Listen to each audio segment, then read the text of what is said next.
Welcome, weary traveler of the present. Tonight, we sail gently down the quiet stream of forgotten history.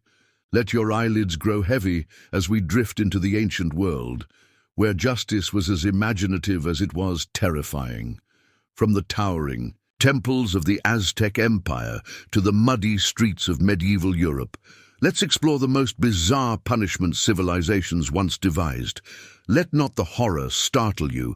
This is boring history, told gently to help you sleep. In the bustling city of Tenochtitlan, capital of the Aztec Empire, laws were sacred, etched into the hearts of society like glyphs on a codex.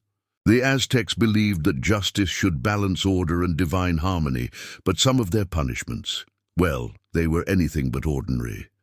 Did you steal maize from your neighbor? It's not just a scolding you'd face. The first offense, you might be forced to publicly apologize, barefoot and humiliated. Second time, your house could be demolished. Yes, your actual house, leaving you homeless as an example. Repeat offenses might earn you the shame of being sold into slavery, and if you committed adultery, beware.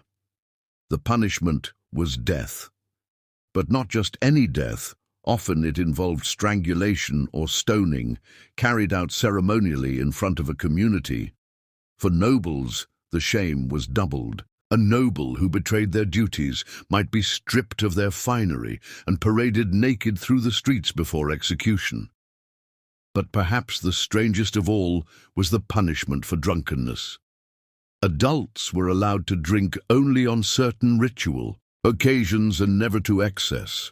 But if you were underage, say, under 60 years old by Aztec standards, and caught drunk, you could be beaten or, if older, even sentenced to death. They believed drunkenness weakened the spirit, a danger to the divine order. There were also punishments involving chili peppers. If a child misbehaved, lied, stole, disobeyed, their parents might send them to a temple where priests held a rather spicy intervention. In a small, smoky hut filled with burning chili smoke, the child would be locked in, eyes watering, nose running, unable to breathe easily. Not harmful in the long term, but certainly a vivid lesson.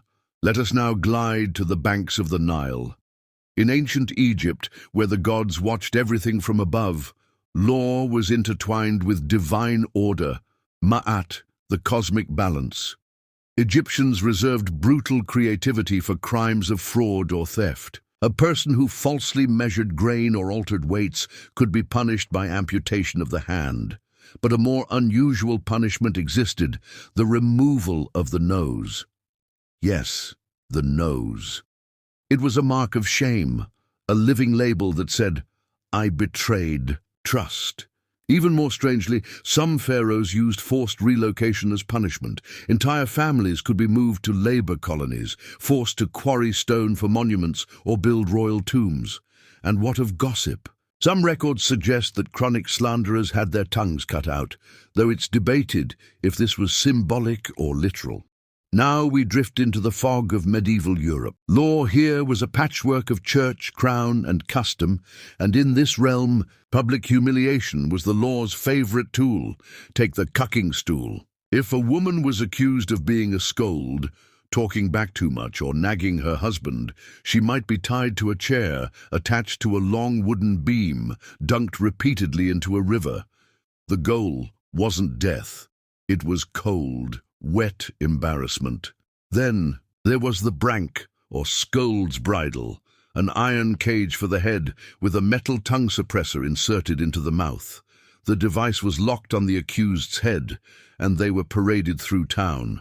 Talk too much, and your tongue would bleed. It was the Dark Ages version of social media backlash, except with iron and blood.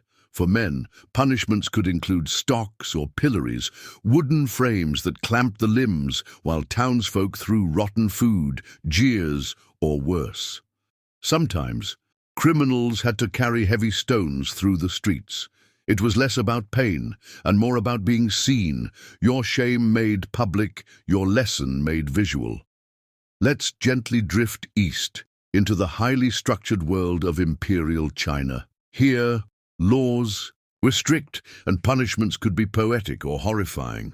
One of the most infamous was lynching, death by 1,000 cuts. Reserved for the most severe crimes, treason, parricide, it involved slicing the body slowly, piece by piece, until death. It was not just an execution, but a ritual display of dishonor.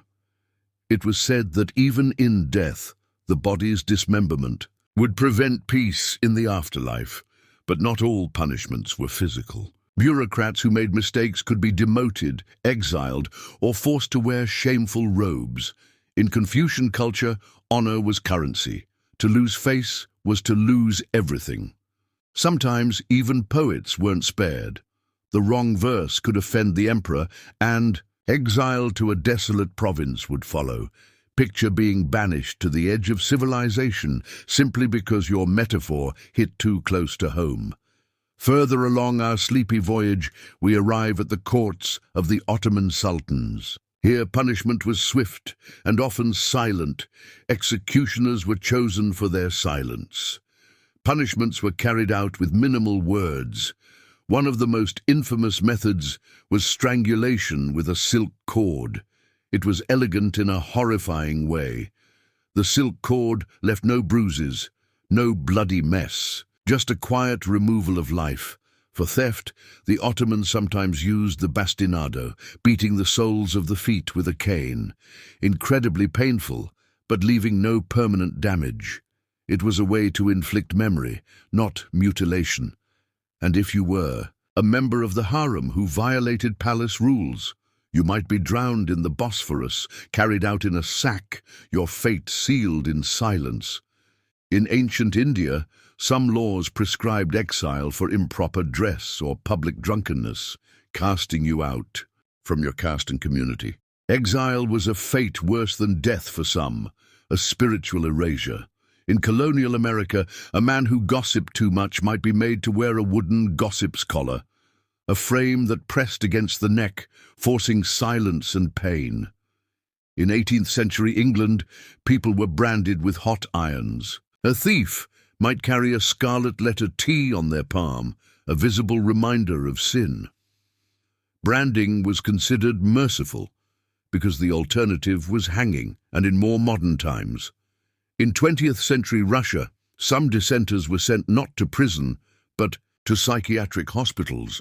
Declared insane for disagreeing with the state, they were locked away, medicated, forgotten,